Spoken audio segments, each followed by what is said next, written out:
तो ना भी ना, मुझे नहीं करनी शादी। अरे कैसी बात कर रही हो? अच्छा चलो जाकर नहा लो, मैं नाश्ता लगा देती हूँ, फिर तुम्हें कॉलेज भी तो जाना है। नेहा कॉलेज के लिए निकल जाती है। वो सोचने लगती है कि ससुराल में वो कैसे मैनेज करेगी। क्या हुआ नेहा, परेशान लग रही हो? अरे यार, तू तो मुझे जानती है ना, मुझे अपनी लाइफ बिल्कुल परफेक्ट चाहिए, लेकिन लग नहीं रहा लोग मानेंगे। यार, कहीं मेरी शादी ऐसे घर ना हो जाए जहां मेरी जिंदगी ही नरक हो जाए। अरे मैंने ना कल एक इंग्लिश फिल्म देखी थी, उसमें भी कुछ ऐसी ही समस्या थी हीरोइन की। अच्छा, तो फिर क्या किया उसने? उसने तो अपने होने वाले पति से साफ साफ कह दिया कि वो पहले उसके घर कुछ दिन तक बिना शादी के रह कर देखेगी, और अगर ठीक लगा तो ठीक, वरना तेरे मेरे रास्ते अलग। अरे हाँ यार, ये तो बिल्कुल सही आइडिया दे रही है तू मुझे। चल मैं तो चली, थैंक्स यार, तूने मेरी प्रॉब्लम सॉल्व कर दी। ये बोलकर नेहा खुशी खुशी वहां से निकल जाती है, लेकिन पीछे से उसकी सहेली कहती है, अरे नेहा, नहीं नहीं, कुछ नहीं सुनना मुझे। ये बोलकर वो वहां से चली जाती है। हे भगवान, पूरी बात सुने बिना ही चली गई। अरे वो तो विदेशी फिल्म थी, वहां सब चलता है, लेकिन ये तो भारत है, सभ्यता और संस्कारों वाला देश, जहां शादी से पहले लड़की को ससुराल में नहीं रखा जाता। खैर, नेहा मस्त होकर घर आती है। नेहा, कल तुझे लड़के वाले देखने आने वाले हैं, और हाँ, इस बार कोई बहाना नहीं चलेगा। हाँ हाँ, आने दो आने दो, मैं तैयार हूं शादी के लिए। अगले दिन लड़के वाले आते हैं, जहां लड़का कहता है, मुझे अकेले में लड़की से कुछ पूछना है। हाँ हाँ, क्यों नहीं बेटा, जाओ नेहा, घर तो दिखा दो इन्हें।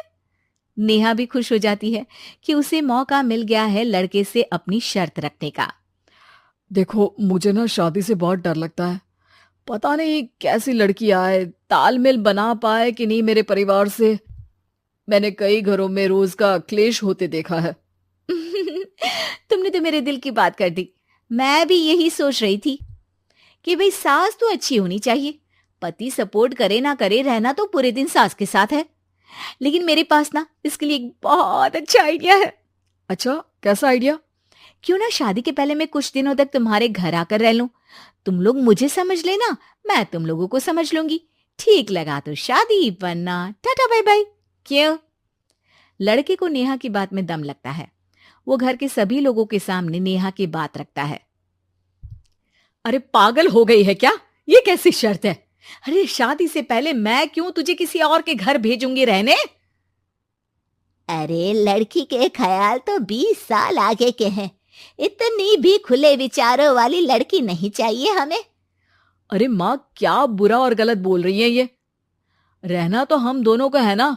कल को कोई परेशानी आई तो तुम सब तो ये बोलकर निकल जाओगे कि जिंदगी तुम लोगों को ही निभानी है। तुम लोगों को जो करना है करो। तब क्या करूंगा बताओ? सबके समझाने पर वो लोग मान जाते हैं। वाह, मैं 2-3 दिनों में पैकिंग कर लूंगी, तो आकर मुझे ले जाना। और नेहा पहुंच जाती है विशाल के घर। आओ आओ, ये रहा तुम्हारा कमरा। इस घर में तुम एज अ गेस्ट रहो, लेकिन माँ तुम्हें बहू की तरह ही ट्रीट करेंगी, और तुम भी उन्हें सास की तरह ही रखना। बस फिर क्या था, शुरू हो जाता है लिव इन सास बहू का ड्रामा। अरे चाय तो बना दे बहू। जी सासू माँ, अभी लाई। नेहा चाय लेकर आती है कि बस चाय लेकर आई हो, इसके साथ पकोड़े भी ले आती। लेकिन आपने तो बताया ही नहीं कि आपको चाय के साथ पकोड़े भी चाहिए। हाँ हाँ, अब तो पता चल गया ना। रात को खाना खाने के बाद नेहा किचन में खटर पटर कर रही होती है। क्या हो रहा है वहां नेहा? माँ जी, मैं ना रात को अदरक वाली चाय पीकर सोती हूँ, ये मेरी आदत है। अच्छा, तो जरा मेरे लिए भी बना देना। दोनों सास बहू रात को चाय पीती हैं। अगले दिन, नेहा, मैं मंदिर जा रही हूँ, मेरी साड़ी निकाल कर बेड पर रख दे। नेहा सास के लिए साड़ी निकाल कर रख देती है। वो देखती है कि उसके आने के बाद से सास ने घर का कोई भी काम करना छोड़ दिया है। यार मैं क्या करूं? ऐसा ससुराल तो मुझे नहीं चाहिए था जिसमें मैं ही सारा काम करूं। मैं तो ऐसा घर चाहती हूं जहां सास और बहू दोनों मिलकर किचन में काम करें। हे भगवान, रात को चाय पी ली, पेट में गैस बन गई, अब तो चला भी नहीं जा रहा है। मुझे तो ऐसी बहू चाहिए जो हेल्थ के प्रति कॉन्शियस हो, क्योंकि वो ठीक रहेगी तभी तो मैं ठीक रहूंगी। दोनों समझ जाती हैं कि वो लोग एक दूसरे के लिए नहीं बने हैं। अगले दिन, नेहा, जरा चाय तो ले आना।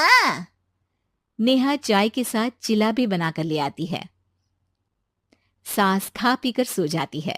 अगली सुबह, तेरी बुआ सास आ रही है, उसे मैंने तेरे बारे में बताया है। तभी वहां गंवार से एक महिला आ जाती है। चलो यहां से निकलो, कुछ नहीं है खाने के लिए, जाओ। ए नेहा, तमीज से बात करो। ये मेरी ननद यानी आशीष की बुआ है। हाय रे दैया, इतनी आकड़ वाली लड़की! अरे यही है ना जो शादी से पहले ही आकर बस गई है यहाँ पर। बस नहीं गई हूं, बसना है या नहीं ये डिसाइड करने आई थी, लेकिन इन लोगों के रिश्तेदार इतने गंवार हैं तो मैं तो ना कर रही इस घर में शादी। अरे भाभी, और क्या कमी थी हमारे आशीष में जो आपने ऐसी लड़की की शर्तों को मान लिया? अरे वो तो आशीष के कहने पर मैं झुक गई, वरना ऐसी लड़की को तो मैं घर में घुसने भी ना दूं। ए हेलो, ऐसी लड़की कैसी लड़की? हाँ, बिना समझे बुझे शादी कर लूं? अब तो समझ गई ना कि हम लोग गांव के हैं। भाभी को खाट पर सोना और रिश्तेदारों का गांव से आना जाना तो लगा ही रहना है इस घर में। हाँ हाँ, मैं तो किसी मॉडर्न घर में शादी करूंगी। ये बोलकर नेहा वहां से चली जाती है। अपने घर में आकर नेहा कहती है, ना मां ना, लिव इन में रहकर देख लिया, ये गांव के लोगों का कोई भरोसा नहीं है।